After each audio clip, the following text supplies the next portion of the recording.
welcome to Toffee TV. I'm delighted to say I am joined by Paul Nealon of Irish Football Fan TV. He is smashing it. He's everywhere and he's doing brilliantly. So make sure you go and subscribe and support Paul. Big Evertonian.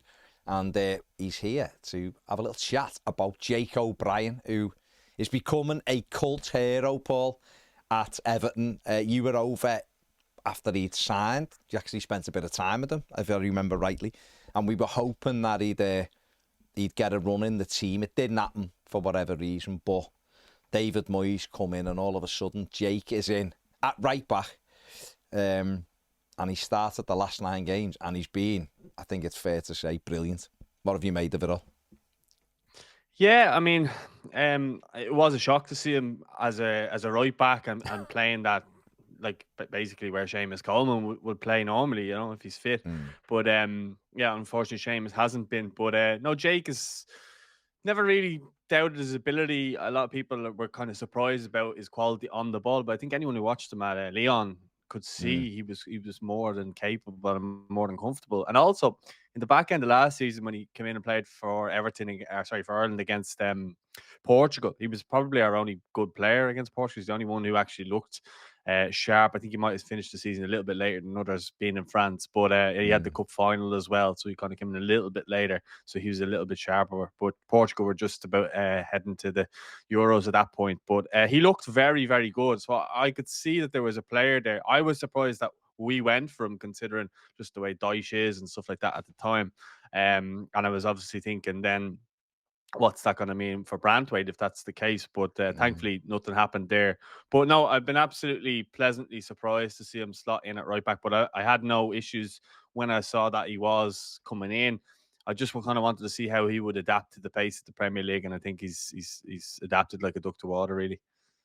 I think David Moyes said one of the early press conferences that how impressed he'd been with how good Jake is on the ball. And obviously Moyes' first game against Aston Villa, he put him on, didn't he? Sort of like the last 20 minutes or so. And then he started every game since, coinciding with Everton being 9 games unbeaten in that time.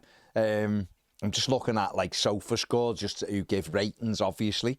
And his Premier League rating is, where's it gone? 6.95 for his Premier League games in that time. But it's also, that's including a couple of sub-appearances, but obviously 9 starts, 2 goals. I mean, we saw him last season at Lyon score goals, albeit from the central area. I think he was their second top scorer last season, but I was surprised to see him thrown in at right back, although obviously David Moyes has done this before, hasn't he, with Jolie and Lescott and players like that. We've seen him put them in a full-back before becoming centre-back, but he has been really impressive on that right-hand side, and he's been up against some tough players as well who's done really well against, I think, overall. Yeah, I don't think he's actually looked phased, to be fair to him. Like, I think every game he's kind of come in, you're kind of worried going, maybe they're going to exploit that area, but he's adapted quite well. I think he's kind of like Moyes, he's just been that kind of breath of fresh air that's kind of come in on that side. I know, look, Ashley Young has been good for Everton this season, and before that was probably, as weird as it is to say, but he's probably our best player. I know that's not a very good thing to say, but now, like, Ashley Young's out of the team and he's coming on kind of sparingly, which is the way it should have been, really. But for Jake to kind of come in and nail down that spot pretty quickly was brilliant. And you know, even with Ireland, like, we're coming off the back now of back-to-back wins for the first time, and I don't know how long. So, like, there's a real kind of air of positivity around him. I know he didn't play the first leg in Bulgaria, and a lot of Irish fans were surprised by that.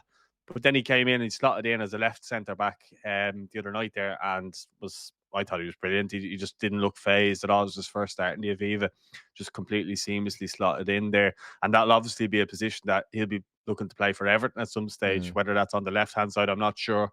With Brantwaite, I don't know what's going to happen there. Obviously, that'll play itself out this summer. But he just looked completely comfortable on either side, whether it was coming out, open his body, going out down the left hand side, or if it was going on the right hand side. He was comfortable, considering as well. I know you've played football at a decent level, but when you're kind of even moved in from, say, a right back position to a centre back position, they are 2 completely different positions. So to come in and look completely seamless in both, It was really impressive. But just from an Everton point of view, and obviously his last 2 goals have been really late goals to save Everton as well, which, having him as a threat there is huge. And I think Ireland were really looking to use him as well. He had 2 headers, and he was unlucky not to score with them as well from corners. And I think he'll be a huge threat for Ireland going forward as well. And we need players playing regularly in the Premier League as well, because Seamus Coleman's probably been the one who's probably played. And even at that, like, he's been playing in a struggling Everton team the last number of seasons, but still he's been, like, aging, and he's still kind of been the best player for Ireland. I think that maybe mentality and maybe that other stuff is shifting now with players like Jake and that playing at the highest level now continuously, and that's what we kind of need as well, and obviously Everton. I was interested. He came on, didn't he, in Bulgaria for sort of like the last 10 or 12 minutes, but I was interested to see how he would transition into that central area, because you're right, playing right back is obviously a bit alien to me, said, but he hasn't looked like that at all. You'd think he'd been playing there for years, the way he's played for us, but then getting shifted back inside, I think that's good for David Moyes as well to get a report on just how he did playing central. But did he look comfortable there? Did he look like it positionally he had to readjust, or would you be confident if he was sort of stepping into Jarrod Branthwaite's shoes? Watching him the other night, I think he should start for Ireland every game now in that position. Yeah. To be honest with you, that's how good he was. Okay. Not that he done anything spectacular, he just didn't look phased, and that's what we need. It was his first start in the Aviva, which would have been a kind of, other players maybe would have crumbled there. Darragh O'Shea's been doing well for Ipswich, and he's been, with sort of, newly promoted clubs and stuff like that, and he's done well. He's a decent enough Premier League centre back, but I do think Jake, if he can keep going on the trajectory, he'll be a better centre back than him.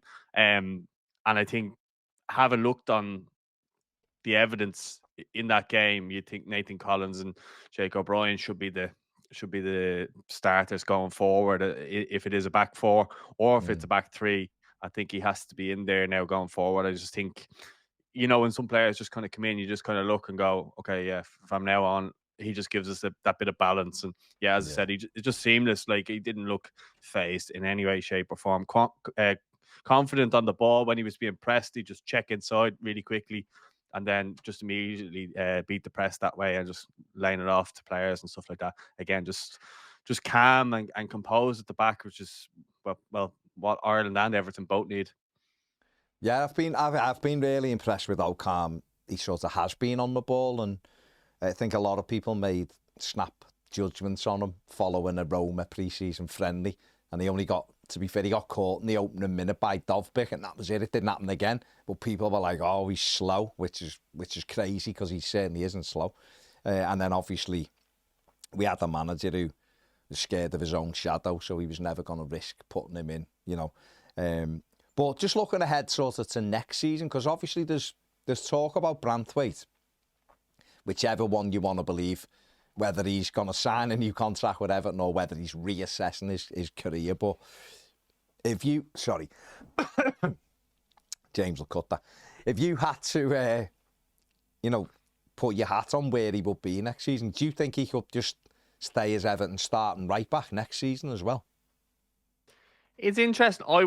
I'd prefer Everton to go and look for a right back for a longer term, and then play Jake in his natural position of centre back. Look, I wouldn't be against it if we had the option of two.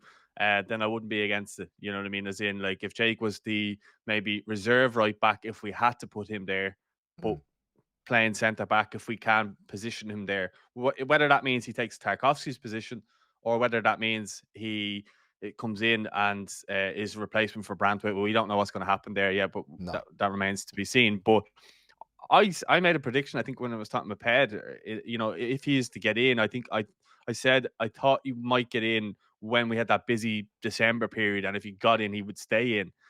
Obviously, that came a little bit later because with Moyes, but he came in January and he stayed in the team.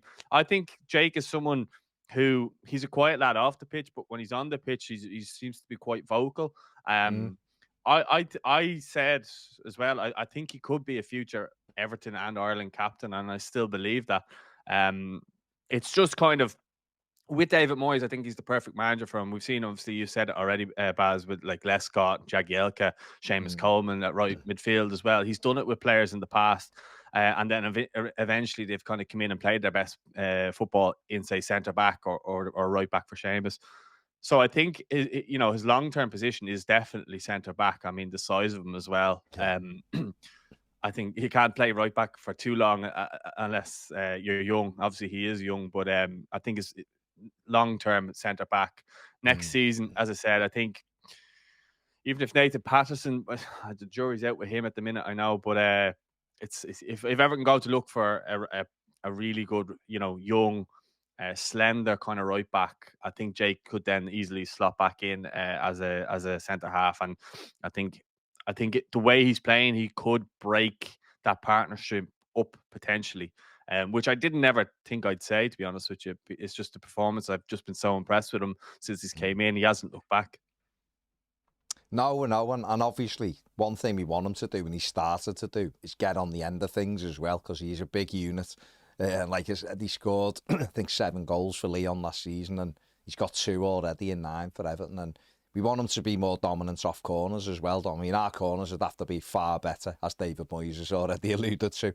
But it's great to see him popping up with the goals as well, to have a player who could put the ball in the back of the net from defence as well as he does. It's been, again, funnily enough, we've mentioned them before, but you have to go sort of back to Jolie and Lescott, to the last one that did that under David Moyes. He did score quite a number of goals, and O'Brien could easily be that for us going forward. Just on David Moyes, how impressed have you been with his return, Paul? Because obviously we were all at the end of our tether, I think, with the other fella, but David Moyes coming back in, it wasn't sort of a unanimous, everyone dancing in the streets to sort of get him back. I think there was a lot of respect and people thought he'd do a decent job. But he has been a breath of fresh air since he's come back in, hasn't he? Yeah, just to go back on Jake, and you were just talking about goals. It'd be interesting to see when Dwight McNeil gets back, whether Jake is on the end of his corners and set pieces. That would be interesting, because obviously Tarkowski got quite a few from them, so that'd be interesting. But just on Moyes, I mean, I grew up on David Moyes football. I must have been about 10 or 11 when he came in first, and he just kind of gave us a reason to be proud to be an Evertonian, a reason to believe that we could do better, and he's done it again. Because the other fella, anti-football, let's be honest. I don't really want to go into detail on him, because it just takes away from what Moyes has done by talking about him. But look, David Moyes, he'll always have a special place in my heart for what he's done for Everton Football Club over the years. I know some people will think, you went to Man United. I always wanted him to do well, except for when it was against us. I always wanted to see him do well. I was delighted when he won the Europa Conference League, all of that sort of stuff. And to see him come back, I was calling for it throughout the season. I just was like, just get him back. He's the one that understands the club, and it's probably the best decision the club have made. Oh, I don't know. Probably since the time we got him the first time. But no, it's the best decision the club's made in a long, long, long time, and got a lot of things wrong. But that was certainly under Mashiri's reign. That was, it wasn't even Mashiri's reign. It was the Freakins' reign. But we got a lot of stuff wrong under Mashiri's reign, and we've already seemed to got one really big one right. And you see the difference in everything now is that, like, everything's uplifted. Even when I'm talking to people going, like, everyone's scrambling over here in Ireland to try and get over to Goodison before the end of the season, which wouldn't have been the case earlier on the season, without a shadow of a doubt. No, absolutely not. So I think that tells it all, Baz, to be honest with you. I'm delighted I'm getting over for the derby next week, and I have 2 other games that I'm getting over to now. I'm going over to the Ipswich game. That'll be my last game at Goodison. And then St. James's Park as well for the last game of the season, Newcastle, just to see the stadium and that. So yeah, but again, I can go there with a little bit of hope, thinking Everton will get a result, will put in a performance and maybe get a result in in all 3, maybe. I know Anfield would be a bit of a scrape, but look, as I said before, he gives us a reason to believe. No, you're absolutely right, and just there's things, is the way he's talking in press conferences, the standards he's setting, the aims of him. It's not just, can we stay up? It's, we can we want to be up pushing for Europe, and then higher, we want to try and win trophies. All of that just drives every standard up in the football club and gives the supporters the thing to cling on to, because if we don't drive those standards as supporters as well, then the football club will tail off. You've got to have someone at the top reminding everybody how big a football club Everton is, instead of talking it down. And I think that's the biggest thing that David Moyes has done since he come in there and putting Brien in the side and talking it up. So just finally, Paul, for the sort of the final 9 games, what are you hoping to see then from Everton? Because obviously they are safe. Of course, we want to finish as high up the table as possible. It is lovely to have no relegation worries, so we can just chill out a little bit. But what are you looking for, certainly, in terms of games and performances, but also which player are you looking forward to seeing operate under David Moyes in these last sort of 9 games? I think the obvious one is Alcaraz. I think I've been impressed with him so far. He's got a goal, a few assists as well. He looks a good player. I saw something today, I think you guys posted on an activation of a clause that he's played 8 games or something like that. So I think that's the 50% of the games, and Decore looks like he's out the door. So yeah, it'll be interesting seeing him, and obviously if it's the case that we are going to sign him permanently, I think it'll be key for him to perform to the end of the season, so we can kind of get an idea of what type of player that we're getting for next season as well. And then just in general, I think some players are playing for their careers, like Patterson.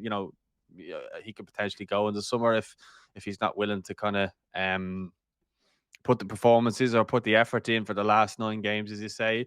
Nobody else really. I just want to see us just finish as high as possible and take momentum from this season into next season. A good pre-season as well, and just take it in to next season with a good feel-good factor, moving into the new stadium, and can't wait to get over and see that as well. I haven't even been near it. I might get over to it when I get over next week, but I'm really looking forward to seeing that. It looks amazing. So look, it's exciting times. I haven't been this happy or excited for a long time, probably since, I don't know, Martinez last season, or sorry, first season, not last season. So probably it's been a long time. We've suffered a lot, and I know you guys especially, because you keep a lot of us sane with the stuff that you guys post, and listen to you sometimes is like therapy, because a lot of us, we just don't know what's happening with our club, and it just it can really it can actually mess up your mental health sometimes. It can get that bad sometimes. So to see us going in a positive light now, it's amazing. I'm loving it, and it's just want to finish the season as strongly as possible. We've shown that we actually do have the players. I'd like to see Brien as well. I'd like to see him actually not kind of fall to pieces like a bit of Weetabix, because every time I watch him, he just falls to bits. So he did okay against England as well. I saw he get a little cameo. So might be interested to see if he does okay, and maybe Lindstrom as well. And then maybe, who knows, if they do well, we might take them again on loan next season. I don't know what way that would work with the loans, but who knows? I don't think we've seen enough of Brien to suggest that we keep him on. But if he finished the season well and you get like 7 goals or something to finish the season, you never know. Then maybe, but other than that, no. Chimidi, I like as well. We'll need him to go some, that's for sure, to get that. But yeah, you're right. And Chimiti as well. Hopefully he can get his first goal in an Everton shirt, and we can move forward. Paul, lovely to speak to you. Check out Irish Football Fan TV. Give them a little subscribe there as well. Support Paul. That's going really good. Getting bigger and bigger. You're popping up everywhere. Doing some great work there. I love it. Love to see it. Same as yourself. Thanks very much for having me on. It'd be great, and we'll see you next week, eh? You'll be back for the studio next week. Yeah, you certainly will, for the final word. There you go. Check out Paul's Irish Football Fan TV. Make sure you give this video a like, subscribe if you haven't. See you later.